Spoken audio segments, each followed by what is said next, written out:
নমস্কাৰ, আজি হৈছে ২৬ অক্টোবৰ দেওবাৰ। এই মুহূৰ্তত সমগ্ৰ ৰাজ্যবাসীৰ বাবে আহি পৰিছে আজি সন্ধিয়াৰ বহুকেইটা ডাঙৰ খবৰ। এই মুহূৰ্তত জনাইছোঁ আজিৰ প্ৰথমটো খবৰেই সমগ্ৰ ৰাজ্যবাসীৰ বাবে এটি ডাঙৰ খবৰ, বিগ ব্ৰেকিং নিউজ। জুবিন ক্ষেত্ৰত আইন ভংগ কৰিলে হ'ব বিপদ। হয়, ঠিকেই শুনিছে। যদিহে আপুনি জুবিন ক্ষেত্ৰত গৈ চৰকাৰে বান্ধি দিয়া আইনসমূহ মানি নচলে, চৰকাৰে বান্ধি দিয়া SOP মানি নচলে, তেন্তে আপোনাৰ হ'ব বিপদ। এই মুহূৰ্তৰ খবৰ জনাইছোঁ, এক ডাঙৰ খবৰ। জুবিন ক্ষেত্ৰ দৰ্শনক লৈ পুনৰ মুখ্যমন্ত্ৰী ডক্টৰ হিমন্ত বিশ্ব শৰ্মাৰ কঠোৰ মন্তব্য।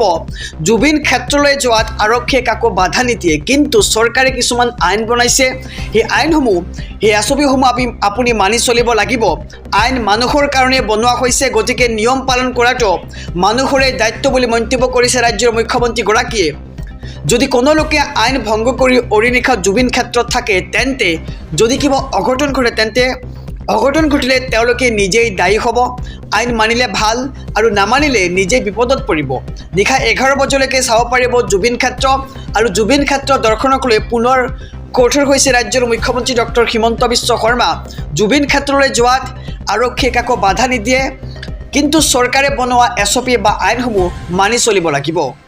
এই মুহূৰ্তত জনাইছোঁ আজিৰ দ্বিতীয় নম্বৰ খবৰটো ৰাজ্যবাসীৰ বাবে আৰু এটি ডাঙৰ খবৰ।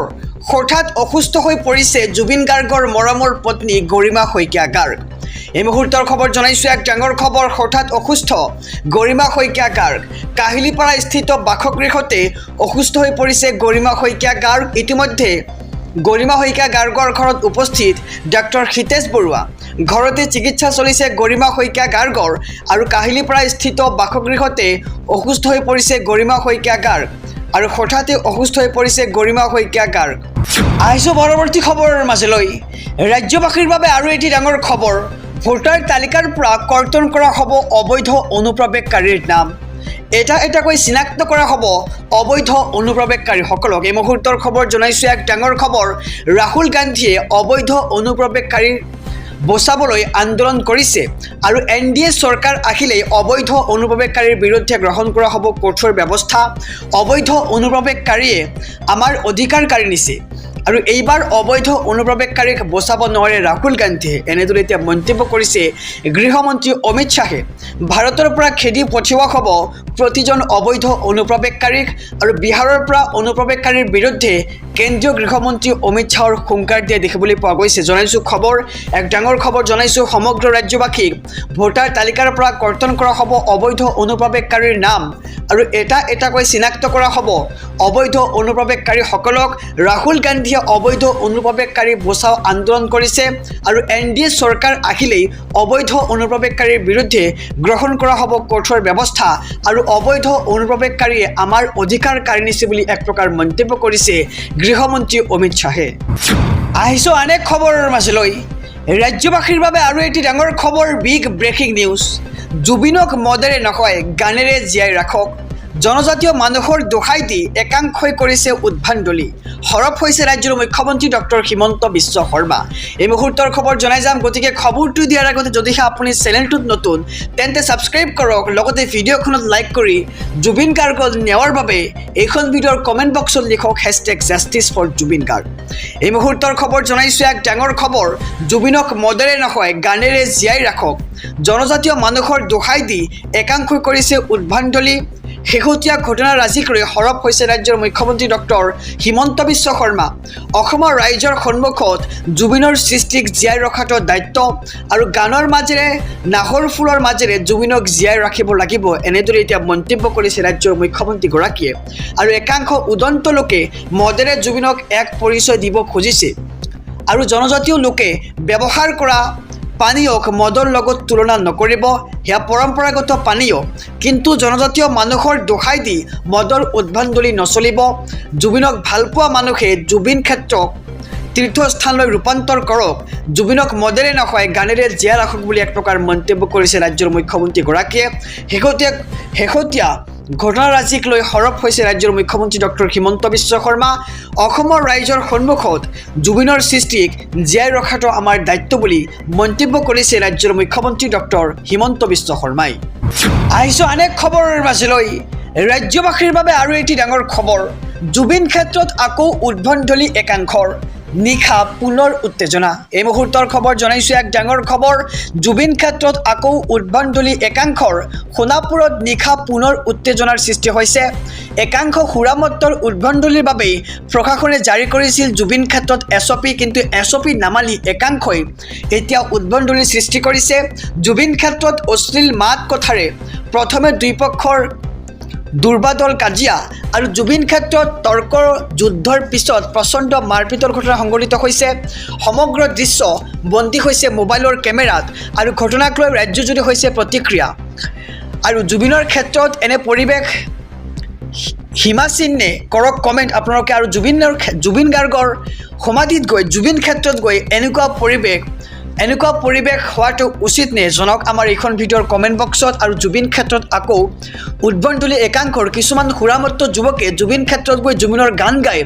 এক উদ্ভণ্ডলি পৰিৱেশৰ সৃষ্টি কৰে আৰু তাৰ পিছতেই উত্তেজনাৰ সৃষ্টি হয় জুবিন ক্ষেত্ৰত আৰু তাৰ বাবেই এনে পৰিৱেশ নিয়ন্ত্ৰণৰ বাবে ৰাজ্য চৰকাৰে বান্ধি দিছে এছঅপি আৰু এছঅপিসমূহ নামানিয়েই এবাৰ একাংশ যুৱকে সৃষ্টি কৰিছে উদ্ভণ্ডলি আৰু সোণাপুৰত নিশা পুনৰ উত্তেজনাৰ সৃষ্টি হৈছে একাংশ সুৰামত্তৰ উদ্ভণ্ডলিৰ বাবে প্ৰশাসনে জাৰি কৰিছিল এছঅপি আৰু সেই এছঅপিক নামানি একাংশই সৃষ্টি কৰিছে উত্তেজনাৰ সমগ্ৰ ৰাজ্যবাসীৰ বাবে এটি ডাঙৰ খবৰ বিগ ব্ৰেকিং নিউজ দক্ষিণৰ দুখনকৈ চিনেমাক চেৰ পেলালে জুবিন গাৰ্গৰ অন্তিমখন চিনেমা জুবিন গাৰ্গৰ সপোনৰ চিনেমা ৰৈ ৰৈ বিনালে মুক্তিৰ পূৰ্বেই এক অভিলেখ কৰা দেখিবলৈ পোৱা গৈছে এক ডাঙৰ খবৰ জনাইছোঁ কাণ্টাৰাৰ পাছত এইবাৰ ৰৈ বিনালে চেৰ পেলালে বাহুবালিক হয় ঠিকেই শুনিছে হিয়াৰ আমঠু জুবিন গাৰ্গৰ শেষৰ খোজ চিনেমা ৰৈ বিনালে এতিয়া দক্ষিণৰ দুখনকৈ চিনেমাক চেৰ পেলাইছে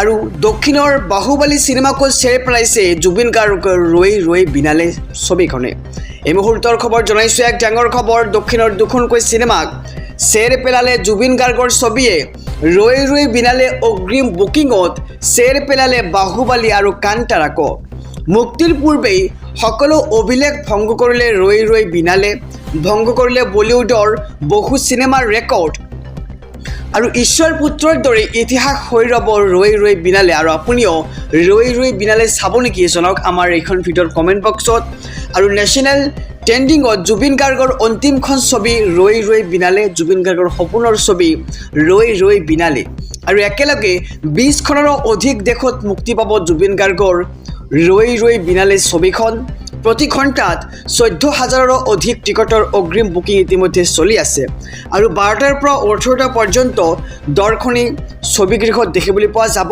আৰু অসমৰ পূৰ্বৰ সকলো ছবিক চেৰ পেলাইছে ৰৈ বিনালে আৰু চেৰ পেলাই ইতিমধ্যে ৰেকৰ্ড কৰিছে ৰৈ বিনালে পুৱা 6 বজাৰ পৰাই প্ৰথমবাৰলৈ ছবিগৃহত চলিব অসমীয়া চিনেমা যিখন জুবিন গাৰ্গে নিৰ্মাণ কৰা এখন চিনেমা আৰু অহা 31 অক্টোবৰৰ পৰা অসমৰ ছবিগৃহত বন্ধ কৰি দিয়া হৈছে হিন্দী ছবি মুক্তিৰ পূৰ্বে হাউচফুল হোৱা প্ৰথমখন ছবি হৈছে ৰৈ বিনালে এই মুহূৰ্তৰ খবৰ এক ডাঙৰ খবৰ জনাইছোঁ ইতিমধ্যে দক্ষিণৰ দুখনকৈ চিনেমাক চেৰ পেলাইছে ৰৈ বিনালে আৰু মুম্বাই কলকাতা পুনে কেৰেলা হায়দৰাবাদতো পাব ৰৈ বিনালে ছবিখনৰ মুক্তি আহিছোঁ আন এক খবৰৰ মাজলৈ জুবিন ক্ষেত্ৰত হাহাকাৰ গৰমৰ প্ৰকোপত ঢলি পৰিছে অনুৰাগী এই মুহূৰ্তৰ খবৰ জনাইছোঁ এক ডাঙৰ খবৰ সোণাপুৰৰ জুবিন ক্ষেত্ৰত হাজাৰ অনুৰাগীৰ ভিৰ দেখিবলৈ পোৱা গৈছে আৰু গৰমৰ প্ৰকোপত ঢলি পৰিছে অনুৰাগী দেওবাৰৰ দিনটোত প্ৰচণ্ড ভিৰ জুবিন ক্ষেত্ৰত এতিয়ালৈ উপস্থিত হোৱা নাই কোনো চিকিৎসা কৰ্মী আৰু হাজাৰ অনুৰাগীৰ হাহাকাৰ দেখিবলৈ পোৱা গৈছে জুবিন ক্ষেত্ৰত আৰু অনুৰাগীৰ বাবে নাই কোনো ব্যৱস্থা জিৰণিৰ বাবে নাই কোনো ব্যৱস্থা আৰু জিৰণিৰ ব্যৱস্থা নথকাৰ বাবেই এই পৰিৱেশৰ সৃষ্টি হৈছে আৰু সোণাপুৰৰ জুবিন ক্ষেত্ৰত হাজাৰ জুবিন অনুৰাগীৰ ভিৰ দেখিবলৈ পোৱা গৈছে কাৰণ আজি হৈছে দেওবাৰ আৰু আজিৰ দিনটোত জুবিন গাৰ্গৰ অনুৰাগীসকলে জুবিন ক্ষেত্ৰত গৈ জুবিন গাৰ্গক শ্ৰদ্ধা জনাইছে আৰু ইয়াৰ মাজতেই গৰমৰ প্ৰকোপত ঢলি পৰিছে হাজাৰ অনুৰাগী দেওবাৰৰ দিনটোত প্ৰচণ্ড ভিৰ জুবিন ক্ষেত্ৰত আহিছোঁ পৰৱৰ্তী খবৰৰ মাজলৈ সমগ্ৰ ৰাজ্যবাসীৰ বাবে এটি ভাল খবৰ, কিয়নো এবাৰ হ্ৰাস পালে সোণ আৰু ৰূপৰ দাম। যিসকলে সোণ আৰু ৰূপ ক্ৰয় কৰিম বুলি ভাবি আছে তেওঁলোকৰ বাবে এটি সোণালী সুযোগ। এই মুহূৰ্তৰ খবৰ জনাইছোঁ, গতিকে খবৰটো দিয়াৰ আগতে যদিহে আপুনি আমাৰ এই চেনেলটোত নতুন তেন্তে ছাবস্ক্ৰাইব কৰক, লগতে ভিডিঅ'খনত লাইক কৰি হিয়াৰ আমটো জুবিন গাৰ্গৰ ন্যায়ৰ বাবে এইখন ভিডিঅ'ৰ কমেণ্ট বক্সত লিখক #JusticeForJubinGarg। জনাইছোঁ খবৰ, সোণ ৰূপৰ গ্ৰাহকৰ বাবে আহি পৰিছে বৃহৎ সুযোগ, সোণালী সুযোগ, কিয়নো এইবাৰ সৰাসৰি কমিল সোণৰ দাম। ৮,০০০ টকালৈ হ্ৰাস পাইছে সোণৰ দাম, লগতে ২১,০০০ টকা হ্ৰাস পাইছে ৰূপৰ দাম। আৰু ছট পূজাৰ পূৰ্বে দাম হ্ৰাস সোণ আৰু ৰূপৰ। সোণ ক্ৰয় কৰিব বিচৰাসকলৰ বাবে আহি পৰিছে এক ভাল খবৰ জনাইছোঁ।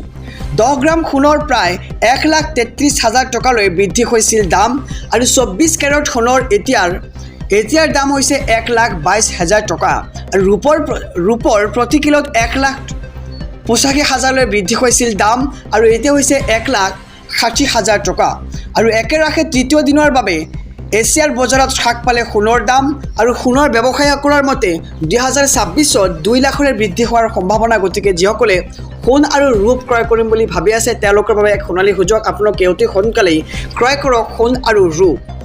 আৰু গুড ৰিটাৰ্ণছ ৱেবছাইটৰ তথ্য মতে ৮ গ্ৰাম সোণৰ দাম ৯২,৩২০ টকালৈ হ্ৰাস হৈছে, আৰু 10 গ্ৰামৰ দাম হৈছে ১,১৫,৪০০ টকালৈ হ্ৰাস। আৰু সোণ ৰূপৰ গ্ৰাহকৰ বাবে আহি পৰিছে বৃহৎ সুযোগ।